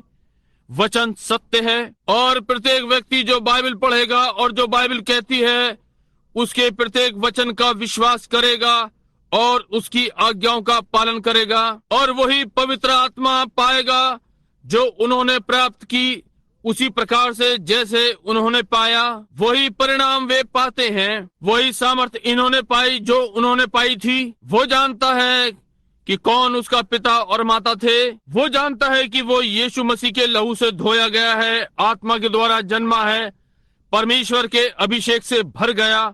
वो जानता है कि वो कहाँ खड़ा है। निश्चय ही वो कनान में है। वो जानता है कि वो कहाँ से आया है। वास्तविक मसीही के साथ ऐसा ही है। उससे पूछें, क्या जब से आपने विश्वास किया है पवित्र आत्मा पाया? आमीन। भाई, उस दिन एक बूढ़े संत के पास खड़े हुए 92 वर्षीय उस महिला के 80 वर्षीय पास्टर से बात कर रहा था। मैंने कहा, दादी माँ, एक चमक के साथ जितनी हो सकती है। वो बोली, हाँ मेरे पुत्र। मैंने कहा, कितना समय हुआ कि आपने पवित्र आत्मा पाया? उसने कहा, परमेश्वर की महिमा हो, लगभग 60 वर्ष पहले मैंने इसे पाया। अब यदि वो खच्चर होती तो उसने कहा होता, अब 1 मिनट रुकिए, मेरा पुष्टिकरण और छिड़काव तब हुआ था जब मैं, अच्छा निश्चय ही उन्होंने मुझे कलीसिया में लिया था और मैंने अपना पत्र इस प्रकार से लिया था, ओ मुझ पर दया हो, वो ये भी नहीं जानते कि वे कहां से हैं, परंतु वो जानती है कि उसका जन्म सिद्ध अधिकार कहां से आता है। जब ये घटित हुआ वो वहां पर थी। उसने जल से जन्म लिया और आत्मा से। वो जान गई और जल के द्वारा वचन के, जल के धोने के द्वारा वचन लेता है। अब ध्यान दें कि ये कैसे संबोधित किया गया है उनको जो मसीह यीशु में हैं। पौलुस, अब स्मरण रखें, मैं लंबा समय ले रहा हूं, परंतु मैं अध्याय को नहीं ले रहा हूं, परंतु मैं जल्दी करूंगा। क्या आप ये पसंद करते हैं? ये हमें बताता है कि हम कहां पर हैं, परंतु हम इसे केवल एक रात्रि में नहीं कर सकते।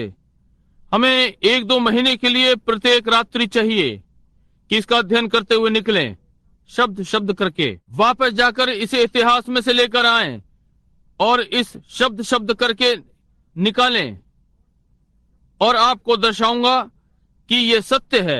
अब मैं इस पद को फिर से जल्द पढ़ूंगा। पौलुस की ओर से, जो परमेश्वर की इच्छा से यीशु मसीह का प्रेरित है, मनुष्य की इच्छा से नहीं, संतों को जो इफिसुस में हैं और समुच्चय बोधक मसीह यीशु में जो विश्वासी हैं। अर्थ है कि वे लोग बुलाए हुए हैं, अलग किए हुए, और पवित्र आत्मा का बपतिस्मा पाया है और मसीह यीशु में हैं।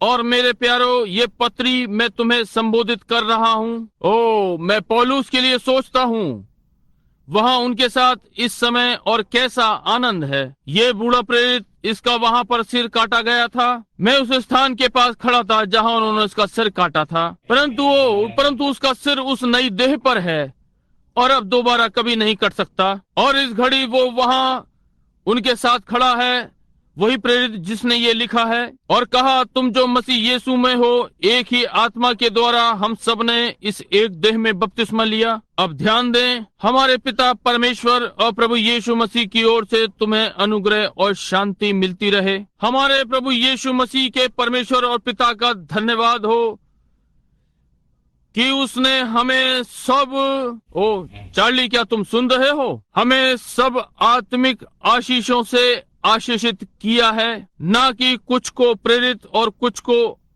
ये, परंतु उसने हमें सब प्रकार की आत्मिक आशीषों से आशीषित किया है। वही पवित्र आत्मा जो पेंतिकुस्त पर उतरा था, वही पवित्र आत्मा आज यहाँ पर है। वही पवित्र आत्मा जिसने मरियम को चिल्लाया और अन्य भाषा बोली और शानदार समय और आनंद किया और बातें जो उसने की, वही पवित्र आत्मा आज रात्रि यहाँ है। वही पवित्र आत्मा जिसने पौलुस को पानी के जहाज पर, जहाँ वो पानी के लट्ठे के समान दिखाई पड़ा और 14 दिन रात कोई सितारा या चांद नहीं, उसने वहां देखा और हर लहर पर शैतान सवार था, फिसलता हुआ दांत चमका रहा था और कहा, मैं तुझे डुबा दूंगा, तू बूढ़े लड़के, मैंने तुझे अब ले लिया है। और जब पौलुस नीचे प्रार्थना करने को गया तो वहां एक स्वर्गदूत खड़ा हुआ था।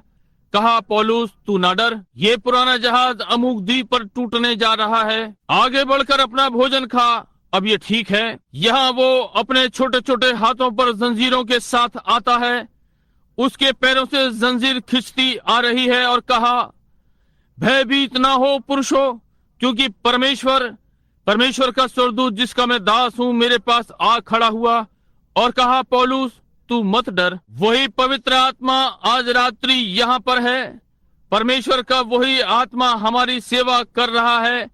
वही आत्मिक आशीषें हमें स्वर्गीय स्थानों में आत्मिक आशीषों से आशीषित किया है।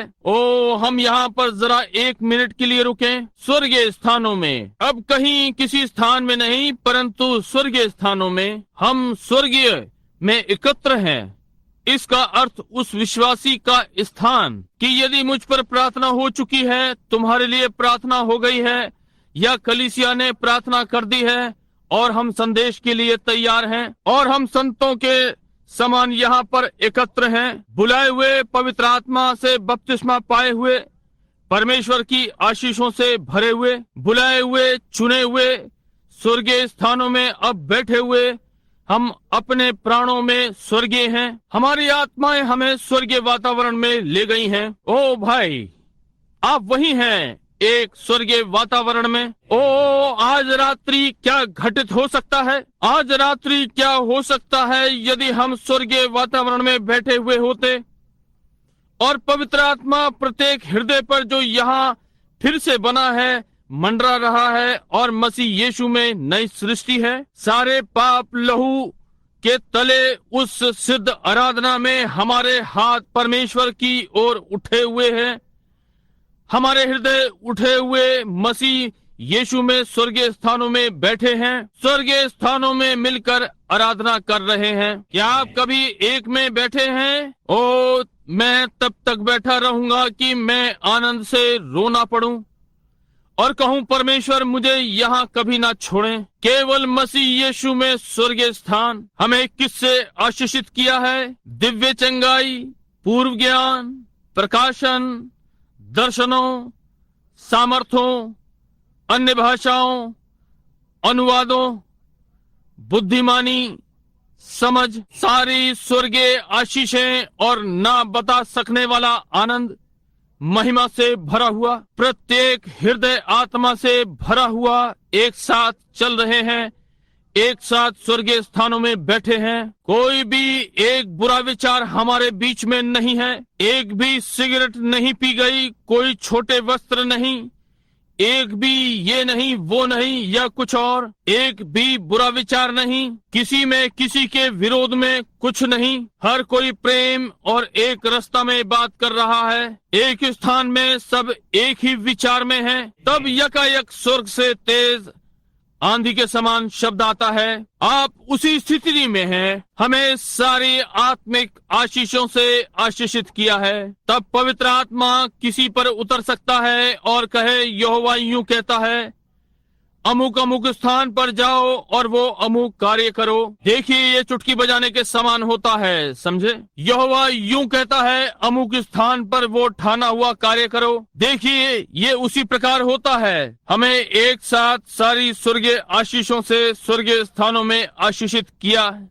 देखिए, जैसा कि उसने हमें चुन लिया है। क्या हमने उसे चुना या उसने हमें? उसने हमें चुना। कब?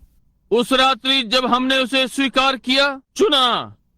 जैसे कि उसने हमें जगत की उत्पत्ति से पहले उसमें चुन लिया कि हम उसके निकट प्रेम में पवित्र और निर्दोष हों।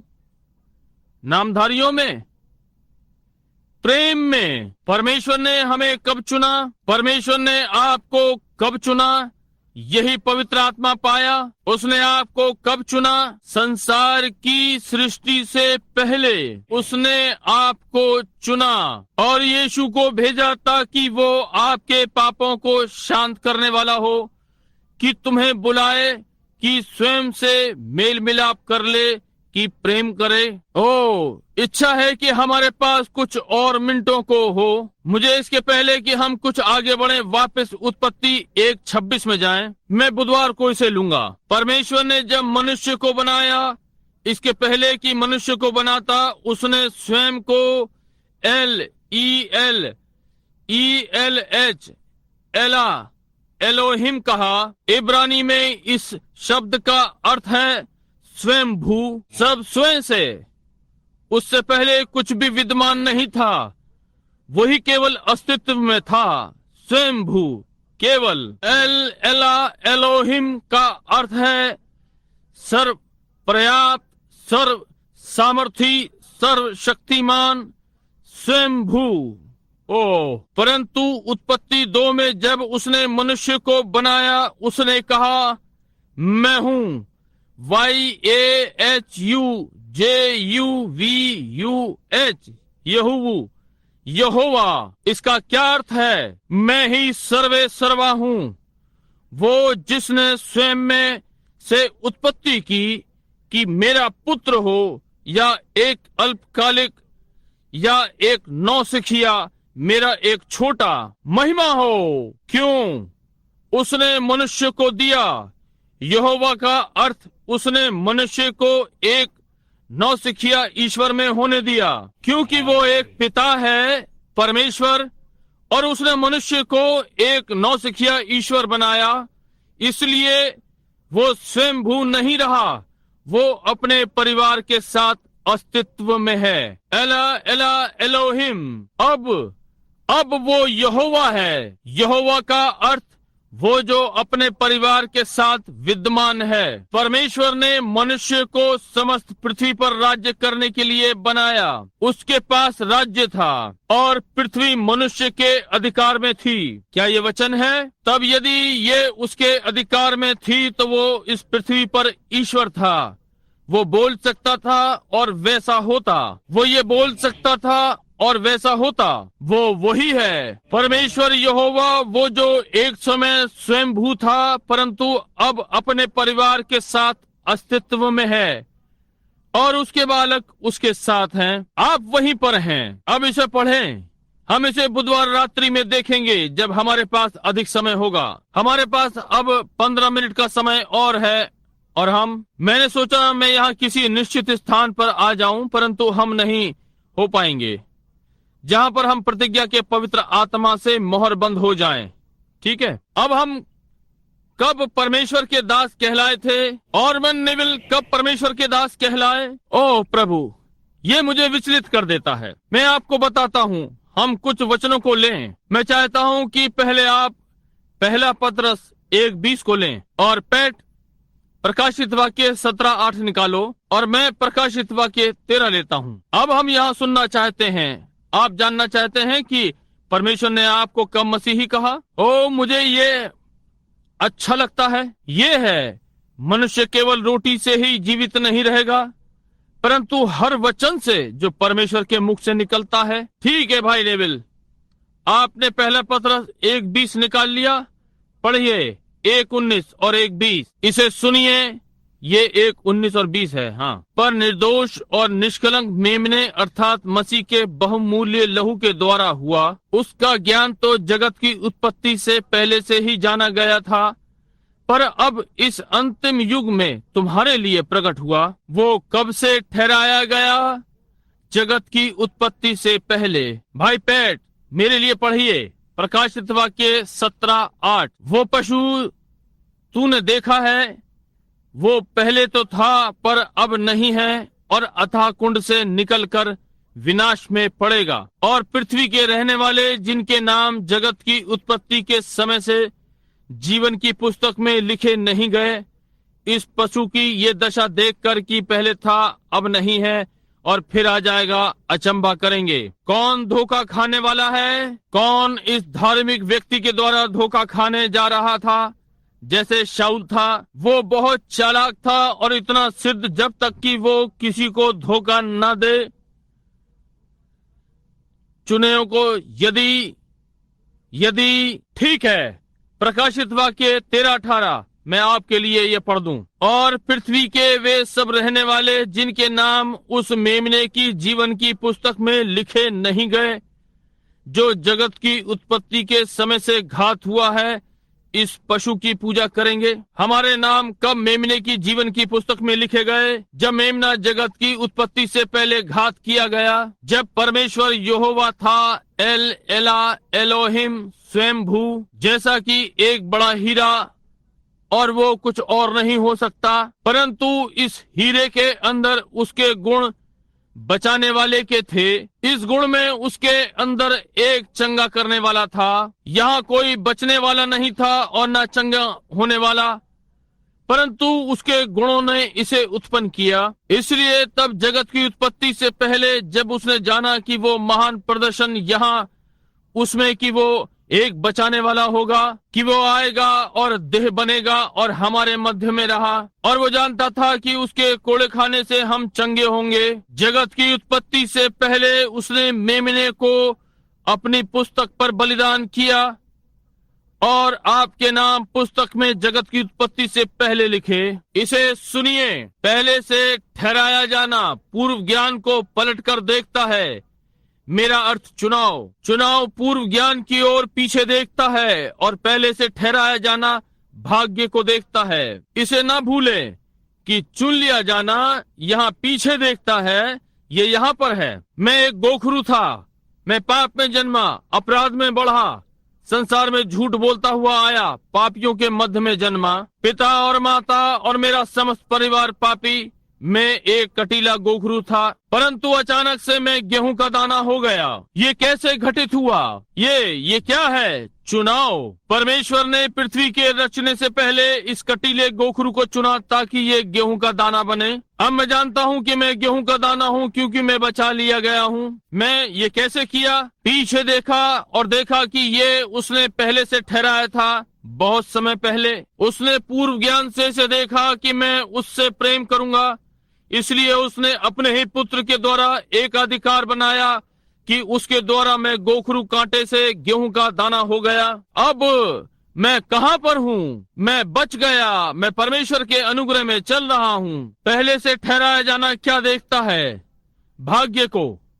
वो मुझे कहाँ ले जाएगा और मैं कहाँ जा रहा हूँ? आमीन। इसने आपको पा लिया है, आप इसी स्थिति में हैं। अब हम थोड़ा सा आगे पढ़ें, तब हमें जल्द ही बंद करना है। जैसा उसने हमें जगत की उत्पत्ति से पहले उसमें चुन लिया कि हम उसके निकट प्रेम में पवित्र और निर्दोष हों, और अपनी इच्छा के सुमिति के अनुसार हमें अपने लिए पहले से ठहराया कि यीशु मसीह के द्वारा हम उसके लेपालक पुत्र हों। उसने क्या किया? उसने पूर्व ज्ञान के द्वारा हमें पहले से देखा, ये जानते हुए कि वो एक बचाने वाला था, स्वयंभू। कोई भी स्वर्गदूत नहीं था, कुछ नहीं, केवल परमेश्वर एला एलोहिम स्वयंभू, कुछ भी नहीं, केवल वही अकेला। परंतु उसमें एक बचाने वाला था। अच्छा, तो वो क्या बचाने जा रहा था? कुछ भी नहीं खोया था। ये जानते हुए तब उसने जाना कि उसके अंदर का ये महान गुण सामने की कोई परियोजना होगी कि वो बचा सके। तब जब ये उसके पूर्व ज्ञान से हुआ, उसने देखा और उसने प्रत्येक को देखा जो इसे स्वीकार करेगा। और तब ऐसा करने के द्वारा उसने कहा, इसे बचाने के लिए केवल एक ही विधि है जो मैं ये कर सकता हूँ, स्वयं नीचे उतरूंगा और देह बनूंगा और मनुष्य के पापों को अपने पर लूंगा और उसके लिए मरूं, ताकि मैं वो हो सकूं जिसकी आराधना की जाए, क्योंकि वो परमेश्वर है आराधना का उद्देश्य। तब वो नीचे उतरा और अपने ऊपर ले लिया। और जबकि उसने ये किया कि ताकि वो आपको बचा सके जो बचना चाहते थे। क्या आप समझे मेरा क्या अर्थ है? पूर्व ज्ञान के द्वारा, और वो असीम परमेश्वर जो सारी बातें जानता है, मेमने को देखा और उसने मेमने को पृथ्वी के रचने से पहले बलि किया, और उसने आपका नाम मेमने की जीवन की पुस्तक में लिखा। और उसने शैतान की धोखेबाजी को देखा कि वो क्या करेगा, इसलिए उसने आपके नाम को वहां रखा। और उसने कहा कि मसीह विरोधी इतना धार्मिक होगा, इतना अच्छा व्यक्ति, ऐसा समझदार पुरुष, इतना धार्मिक मनुष्य कि वो यदि संभव हो सके तो चुने हुओं को भी बहका दे, परंतु ये असंभव है क्योंकि उनके नाम जगत की उत्पत्ति से पहले अभिषिक्त हैं। उसने उन्हें चुनाव के द्वारा चुना है और पहले से ठहराए जाने के द्वारा वे जानते हैं कि वे कहाँ जा रहे हैं। आप उसी स्थिति में हैं। अब इसका कौन संदेह कर सकता है? यही पौलुस ने कहा है। ये पौलुस का वचन है, ये पौलुस का लेख है, यही जो उसने अपनी कलीसिया में सिखाया। पृथ्वी के रचने से पहले कलीसिया यथा स्थान पर, जब परमेश्वर अपनी जच्चा की पीड़ा आपको ला रहा था जानते हुए कि आप क्या करेंगे, वो आपको अपनी देह में सही स्थान पर रखता है कि एक गृहिणी बने, एक किसान होने के लिए, प्रचारक होने के लिए, भविष्यद्वक्ता होने के लिए, ये या वो आपको सही स्थान पर रखता है। तब जब हम मिस्र के लहसुन वाले देश से आए, पवित्रीकरण से होते हुए और प्रतिज्ञा के देश में बपतिस्मा लिया, क्योंकि पवित्र आत्मा परमेश्वर की प्रतिज्ञा है। इफिसियों 4:30 ने कहा, परमेश्वर के पवित्र आत्मा को शोकित ना करो, जिसमें कि तुम छुटकारे के दिन तक के लिए मोहर बंद किए गए हो। तब परमेश्वर ने कलीसिया को पहले से ठहराया। उसने कहा, और सारे लोग, लाखों लाख लोग होंगे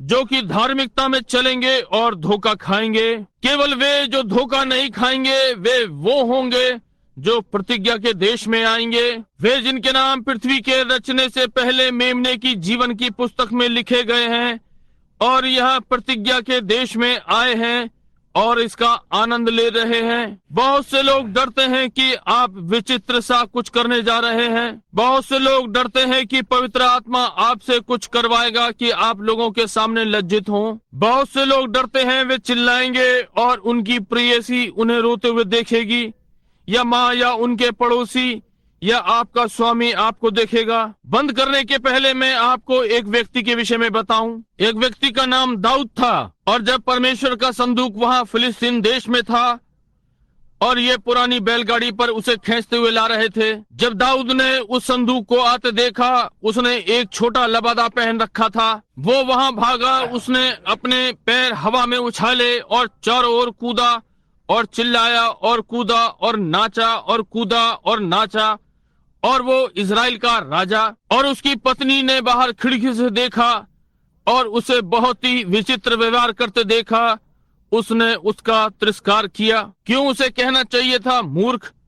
बाहर उसे देखो, जिस प्रकार वो विचित्र कार्य कर रहा है, अपने पैरों को हवा में उछाल रहा है और इधर उधर कूद रहा है और इस प्रकार व्यवहार कर रहा है। क्यों? वो पागल होगा। और उस रात्रि जब वो भीतर आया, उसने कहा इस प्रकार के शब्दों में, क्यों तूने मुझे लज्जित किया? क्यों? तू राजा, मेरा पति, बाहर ऐसे कर रहा था, इस प्रकार व्यवहार कर रहा था। दाऊद ने कहा, कल मैं इससे भी अच्छा करूंगा। जी हाँ श्रीमान। उसने कहा, क्या तू नहीं जानती कि मैं प्रभु के लिए नाच रहा था? वो पार कर गया। वो प्रतिज्ञा के देश में था। वो अपनी शैली खो चुका था और संसार की गंदगी। वो ये जानकर इतना आनंदित था कि संदूक उसके अपने नगर में आ रहा था। और ओ, मैं आपको बताता हूँ, बहुत से लोग पवित्र आत्मा पाने से डरते हैं। डरते हैं कि वे अन्य भाषा में बोल सकते हैं। वे डरते हैं कि कोई कहेगा, ओ ये भाषा बोलने वालों में से एक है। वे कलीसिया में आने से डरते हैं और यीशु मसीह के नाम में बपतिस्मा लेने से, क्योंकि वे इस बात से शर्माते हैं। किसी ने कहा, मुझे अपने टेपों को वापस लेना पड़ेगा क्योंकि मैंने यीशु मसीह के नाम के बपतिस्मे का प्रचार किया है। मैं उन्हें वापस लेने नहीं जा रहा हूँ, मैं और बना रहा हूँ। ये ठीक बात है, और बना रहा हूँ। ये बाइबल है। यदि वे इसे पसंद नहीं करते कि हमने कल क्या किया, ध्यान दे, आने वाले कल में हम क्या करने जा रहे हैं। देखिए, करने के लिए यही चीज है, बस बढ़ते रहिए। इसका कोई अंत नहीं है, क्योंकि ये प्रभु का है, ये परमेश्वर है। आप जानते हैं कि परमेश्वर ने क्या किया? परमेश्वर ने स्वर्ग से नीचे देखा, उसने कहा, दाऊद तू वो मनुष्य है जो मुझे हृदय से अच्छा लगता है। दाऊद लज्जित नहीं हुआ, वो प्रभु का दास था। उसने प्रभु से प्रेम किया और वो इतना प्रसन्न था, इतना आनंद से उतावला हो गया कि उसने मानव सम्मान के लिए भी नहीं सोचा। आप देखिए, जैसे कि मैंने अपने उपदेश में आज प्रातः कहा, हम इतने डरे हुए हैं कि हम चाहते हैं कि एक शाऊल हमें सिखाए। हम अपने धर्म विद्यालय से एक शाऊल चाहते हैं कि हमें बताए कि कैसे हमें अपने धर्म का निर्वाह करना चाहिए और हमें ये कैसे करना चाहिए। ये यर्दन के उस पार है, इस ओर पवित्र आत्मा अगुवाई करता है। यहाँ आप उस गंदगी से बाहर हैं। यहाँ आप चिंता नहीं करते कि वे क्या सोचते हैं। यहाँ आप मरे हुए हैं और आपका जीवन मसीह में छिपा हुआ है और पवित्र आत्मा के द्वारा मोहरबंद है। आप चिंता नहीं करते, आप कनान में रह रहे हैं। आप अच्छा बीज उगा सकते हैं। आप मसीह यीशु में नई सृष्टि हैं। आप प्रतिज्ञा के देश से बंधे हुए हैं। मुझे स्मरण है कि भाई कॉलिंस उधर खड़े हुए हैं लगभग 30 वर्ष पहले, जब ये आराधनालय बना नहीं था। ये एक छोटा तंबू था, यहाँ कोने में सभा चल रही थी, मेरी पहली सभा। मैं यही सुसमाचार प्रचार कर रहा था, यही चीज, मसीह का ना मिल सकने वाला खजाना, यीशु मसीह के नाम में पानी का बपतिस्मा, प्रत्येक वचन का सत्य होने का विश्वास करना, पवित्र आत्मा का बपतिस्मा, दिव्य चंगाई, परमेश्वर की सामर्थ्य, जैसे कि अब मैं प्रचार करता हूँ। इसमें से एक भी इंच इधर उधर नहीं हुआ। परमेश्वर ने इसे मुझ पर बहुत प्रकट किया, इसलिए जैसा उसने इसे प्रकट किया मैं तो बस इसे लाता रहा। जो कुछ भी उसने प्रकट किया उसमें से कभी कम नहीं किया, वो बस इसमें और बढ़ाता रहा। जब लगभग 500 लोग वहां किनारे पर खड़े हुए गाना गा रहे थे, मैं वहां पर खड़ा था, यर्दन के तूफान भरे किनारे पर मैं खड़ा और कनान के सुंदर और आनंद भरे देश पर अपनी चाह भरी दृष्टि डाली जहां मेरा अधिकार था। मैं कब स्वस्थ भरे किनारे पर पहुंचूंगा और सदा के लिए आशीषित हो जाऊंगा? कब पहुंचकर अपने पिता में होऊंगा और सदा का विश्राम? वे कब ये गाना आरंभ करेंगे कि मैं एक लड़के को लेकर नदी में यीशु मसीह के नाम का बपतिस्मा देने जा रहा था। मैंने कहा, स्वर्गीय पिता, जैसे कि मैं इस लड़के को इसके स्वीकार कर लेने के आधार पर आपके पास लाता हूँ, मैं स्वयं भी एक लड़का ही था।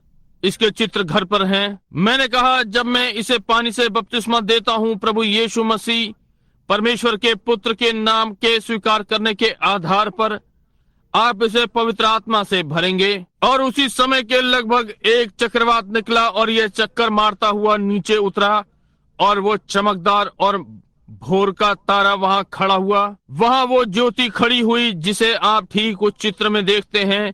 वहां वो खड़ी हुई। ये समस्त संसार में गई, कनाडा में और आसपास। उन्होंने कहा, स्थानीय बैप्टिस्ट सेवक पर एक रहस्यमय ज्योति प्रकट हुई जब वो बपतिस्मा दे रहा था। कुछ दिनों पहले जब डॉक्टर लमसा मेरे पास आए और इस विषय में कुछ भी नहीं जानते थे और एक चित्र को मेरे पास लाए जो कि अभी भाई के पास है। क्या आपके पास वो चित्र है? क्या आपके पास बाइबल है? वहाँ रखी है। ये आपकी पुस्तक में है।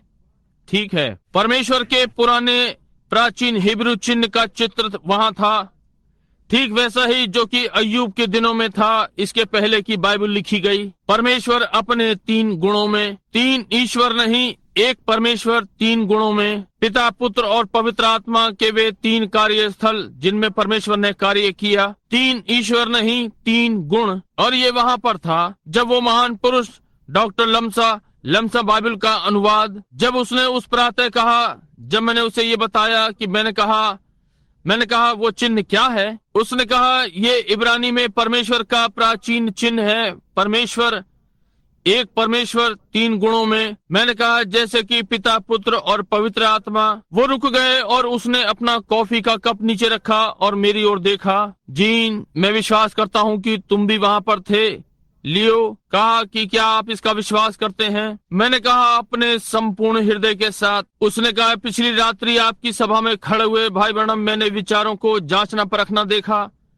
मैंने अमेरिका में पहले कभी नहीं देखा, मेरे देश में। उसने कहा, ये अमेरिकन लोग बाइबल भी नहीं जानते, वे केवल अपना नामधारी जानते हैं। वे ये भी नहीं जानते कि कहाँ पर खड़े हुए हैं। कहा, वे कुछ नहीं जानते। उसने कहा, परंतु जब मैं वहाँ खड़ा था पिछली रात्रि, मैंने कहा, अब भाई जीन, मैं ये श्रद्धा के साथ कहता हूँ और प्रेम और ऐसा। उसने कहा, मैंने कहा, ये तो एक भविष्यद्वक्ता होना चाहिए, परंतु जब मैं देखता हूँ कि आप विश्वास करते हैं कि पिता, पुत्र और पवित्र आत्मा 3 ईश्वर नहीं थे, ये गुण थे, तब मैं जानता हूँ कि आप परमेश्वर के एक भविष्यद्वक्ता हैं, या तो फिर आप पर इस प्रकार प्रकाशित नहीं होता। उसने कहा, ये सिद्ध चिन्ह है। कहा, मैंने कभी भी कहा आप वननेस नहीं है? मैंने कहा, नहीं श्रीमान, मैं वननेस नहीं हूँ। मैं परमेश्वर में सर्वशक्तिमान होने का विश्वास करता हूँ और 3 गुण उसके 3 कार्यस्थल हैं कि परमेश्वर उनमें रहा। उसने कहा,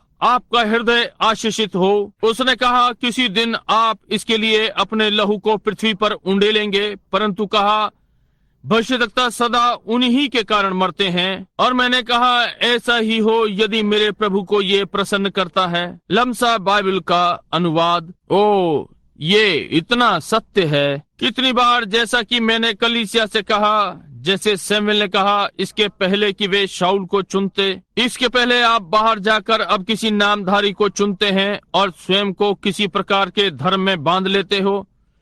क्यों नहीं आप पवित्र आत्मा को अपनी अगुवाई करने देते हैं? क्यों नहीं आप परमेश्वर को अपने मार्गदर्शन के लिए लेते हैं और उसे ही आपको आशीषित करने दें और अपने नामधारी को भूल जाएं? अब मैं ये नहीं कह रहा हूँ कि आप किसी नामधारी कलीसिया से संबंधित ना रहें। आप जिसके साथ चाहें रहें, ये आप पर निर्भर करता है। परंतु मैं एक व्यक्ति के समान बता रहा हूँ कि आप पवित्र आत्मा को अपना मार्गदर्शन करने दें। आप बाइबल पढ़ें और बाइबल जो करने को कहे वो आप करें। परमेश्वर आपको आशीष दे। अब मैंने आपको अधिक समय रोका है। मुझे अचरज होगा यदि यहाँ कोई प्रार्थना पंक्ति में प्रार्थना करवाने के लिए आना चाहता है। यदि वे हैं तो वे अपने हाथ उठा दें। केवल 1 2 3। ठीक है, आप सब यहाँ आ जाएं और यदि आप चाहें तो इस समय यहाँ खड़े हो जाएं और हम प्रार्थना करेंगे। और तब मैं आपको अभी छोड़ना नहीं चाहता। इसके पहले कि हम बंद करें, मैं आधिकारिक रूप में यहाँ कुछ करना चाहता हूँ। कितने गलतियों की पुस्तक के अध्ययन को पसंद करते हैं। मेरा अर्थ इफिसियों। अब बुधवार रात्रि को हम मोहर में जाएंगे और तब अगले रविवार हम उपयुक्त स्थान में कलीसिया को रखने में जाएंगे। यदि संभवतः हम आने वाले बुधवार रात्रि को उस पर जाएंगे। आप लोग जो यहाँ जेफ में हैं, कलीसिया को यथा स्थान जहाँ से वे हैं वहाँ पर रखना। प्रत्येक को हम कैसे लेपालकपन के द्वारा बुलाए गए। परमेश्वर ने हमें लेपालक पुत्र बनाया है। हम जन्म से पुत्र हैं, गोद लिए गए और पवित्र आत्मा के द्वारा यथा स्थान पर रखे गए। देखिए, वे सारे के सारे इब्रानी थे जब उन्होंने नदी को पार किया, परंतु यहोशू ने भूमि को विभाजित किया और प्रत्येक को उसकी भूमि उनके जन्म के समय में जो उनकी मां के मुंह से निकला उसके अनुसार दे दिया, जहां पवित्र आत्मा ने उसे बताया। याकूब को देखिए, जब वो मर रहा था, एक अंधा किया गया भविष्यद्वक्ता अपने पैरों को पलंग पर समेटा कहा, तुम याकूब के पुत्रों यहाँ आओ और मैं तुम्हें बताऊंगा कि तुम अंतिम दिनों में कहां पर होगे। महिमा हो। मैं जानता हूँ मैं परदेसी लग सकता हूँ। लोग परदेसी से लग सकते हैं, परंतु यदि आप जानते वो आश्वासन हृदय में जल रहा है। यहाँ आओ, मैं तुम्हें बताऊंगा कि अंत के दिनों में तुम कहाँ होगे। और मैं वही वचन ले सकता हूँ और नक्शा लेकर जहाँ आज यहूदी बसे हुए हैं और आपको सिद्ध करके दिखा सकता हूँ कि वे ठीक वहीं पर हैं जहाँ याकूब ने कहा था कि वे अंत के दिनों में होंगे, और उन्होंने कभी नहीं किया। वे उस स्थान पर जब तक वापस नहीं आए थे। मई 17, 1946 से जिस रात्रि प्रभु का दूत मुझ पर प्रकट हुआ और मुझे इस उद्देश्य को बताया, और मैं आपको ये दिखा सकता हूँ कि जब वे नए देश में आए वे ठीक वहीं गए जहां याकूब ने कहा था कि वे वहां बसेंगे, और आज वे वहां पर बसे हुए हैं। ओ प्रभु, हम अपने घर के एक दिन और पास आ गए हैं। तुम प्रिय लोगों, आप बीमार हैं। आप वहां केवल खड़े होने के लिए वहां खड़े नहीं होते। मैं आपका भाई हूं। मेरे पास परमेश्वर की ओर से बीमारों के प्रार्थना करने के लिए प्राधिकार है, ना कि जैसे कि चंगा करने की सामर्थ्य मेरे पास है। मेरे पास नहीं है, परंतु मेरे पास प्रार्थना करने की सामर्थ्य है। जैसे कि इस प्रातः मैंने कहा कि दाऊद में कुछ नहीं था, परंतु एक छोटी सी गोफन, परंतु उसने कहा, मैं जानता हूं कि परमेश्वर की सामर्थ्य के साथ ये क्या करेगी। समझे? आपके लिए मेरे पास छोटी सी प्रार्थना है कि उसे चढ़ाऊं और मेरे हाथ आपके ऊपर रखने के लिए, परंतु मैं जानता हूं कि परमेश्वर में विश्वास क्या करेगा। ये दूसरों के लिए कर दिया गया है, ये आपके लिए करेगा। आप विश्वास करते हैं जैसे कि आपने अपने कदमों को ऊपर रखा है उस स्थान के और समीप। अब मुझे अचरज है कि इसे इतना योग्य बनाऊं। यदि मैं भाई से यहाँ आने के लिए कहूं और उन्हें तेल से अभिषेक करें, भाई नेविल क्या आप करेंगे? मैं कलीसिया से कहूंगा यदि आप लोग अपने सिर प्रार्थना में झुकाएं। अब स्मरण रखें, पिछले सप्ताह जब मैं उसी पुराने अरण के तेल से इतना बीमार था, मैं कुछ भी देता यदि कोई आकर मेरे सिर पर हाथों को रखता। यदि कोई मेरे पास आ सकता होता कि परमेश्वर ने आशीष और सहायता की होती तो मैं इसकी बहुत सराहना करता। अब आप सब ऐसा ही अनुभव करते हैं जैसे मैंने तब किया था। अब आप अनुभव करते हैं, आप मुझसे वैसे ही चाहते हैं जैसे मैंने तब चाहा था कि कोई मेरे लिए करे। परमेश्वर ना करे कि मैं कभी किसी कार्य से जी चुराऊं। मुझे सदा करने दें, चाहे मैं थका हुआ हूँ, चाहे मैं श्रमित हूँ, चाहे मैं कठिनता से एक दूसरा पैर चला सकूं, मुझे जाने दें, क्योंकि मैं आप में से प्रत्येक से फिर से वहां उस देश में मिलने वाला हूं। तब आप, बूढ़ी महिलाएं और बूढ़े लोग, थके हुए, सफेद बाल और गिरते हुए, और गुलाब की खिली कली के खिलने के बाद जब पंखुड़ियां गिर रही होती हैं, उसके समान टूटे हुए से आप बस टूटने जा रहे हैं, क्या नहीं? ये ठीक बात है। बस केवल एक बात के लिए एक साथ रहना चाहते हैं कि परमेश्वर की महिमा के लिए चमकें। इसलिए जब शत्रु ने आपको पकड़ा और भाग गया, मैं परमेश्वर की गोफन के साथ आ रहा हूँ, विश्वास के साथ, उस वरदान के साथ जो परमेश्वर ने मुझे दिया है। यहाँ जो मैंने कहा ताकि आप इसे समझ जाएंगे, मैंने कहा यदि पतरस अंदर आ जाए या उनमें से कुछ, ये न कहें आपको मेरे लिए प्रार्थना नहीं करनी है, केवल इस प्रकार अंदर से आए और कहें जैसे ये महिलाएं कहती हैं, क्या आप अमुक अमुक हैं? आपका नाम क्या है? बहन हावर्ड। कहती हैं आप बहन हावर्ड हैं। बहन हावर्ड, आप विश्वासी हैं? क्या विश्वास करती हैं? क्या विश्वासी हैं? तो फिर आप देखिए सारे छुटकारे की आशीष कि आपके पास अधिकार है। तो बहन, मैं कहूंगा बहन हावर्ड, सब कुछ ठीक हो जाएगा और चली जाएं। ओ कैसे? मैंने कहा मैं चिल्लाऊंगा, मैं चीखूंगा, मैं कहूंगा प्रभु ये तो होना ही था, ये तो होना ही था। और मैंने सोचा कि भाई लोग सोचते हैं वही बात जब मैं उनके लिए प्रार्थना करने के लिए आता हूँ। इसलिए ये आप देखिए मेरा क्या अर्थ है। बहुत सी बार मैं खड़ा हुआ और लोगों को लेकर कहा, ओ बहुमूल्य बहन, क्या आप इसका विश्वास करेंगी? ओ आप इसका विश्वास करेंगे? प्रभु, ओ परमेश्वर, इनसे इनका विश्वास करवा दे, ये इसका विश्वास कर लें। ओ कृपया, क्या आप अब इसका विश्वास करेंगे? ये वो नहीं है। मैं वहां से निकल गया, मैं उसके पास से निकल गया। मैं केवल इतना कहता हूँ, बहन हावर्ड, आप एक विश्वासी हैं? हाँ, मैं हूँ। ठीक है बहन हावर्ड, यदि आप विश्वासी हैं तो आप जो परमेश्वर के पास हैं उस सब की वारिस है। और उसका हाथ लेता हूँ। देखिए, मैं इसका विश्वास करता हूँ। मैं बहन हावर्ड पर अपना हाथ रखने के द्वारा बहन से संपर्क बनाता हूँ। यीशु ने कभी नहीं कहा कि उनके लिए प्रार्थना करो, उसने कहा केवल उन पर हाथ रखो, यही है, तब वो चंगी हो गई है। वो ये कह सकती है सब बातें ठीक हो जाएंगी। बहन हावर्ड, तब आप घर जा सकती हैं और चंगी हो जाएं। परमेश्वर आपको आशीष दे। आप बहन हैप्टन, आप विश्वासी हैं? क्या आप नहीं हैं? क्या आप उन सब चीजों के वारिस हैं जो उसके पास है? परमेश्वर आपके साथ हो बहन हैप्टन। आमीन। आप घर जाएं और अब चंगी रहें। यीशु मसीह ने आपको चंगा कर दिया।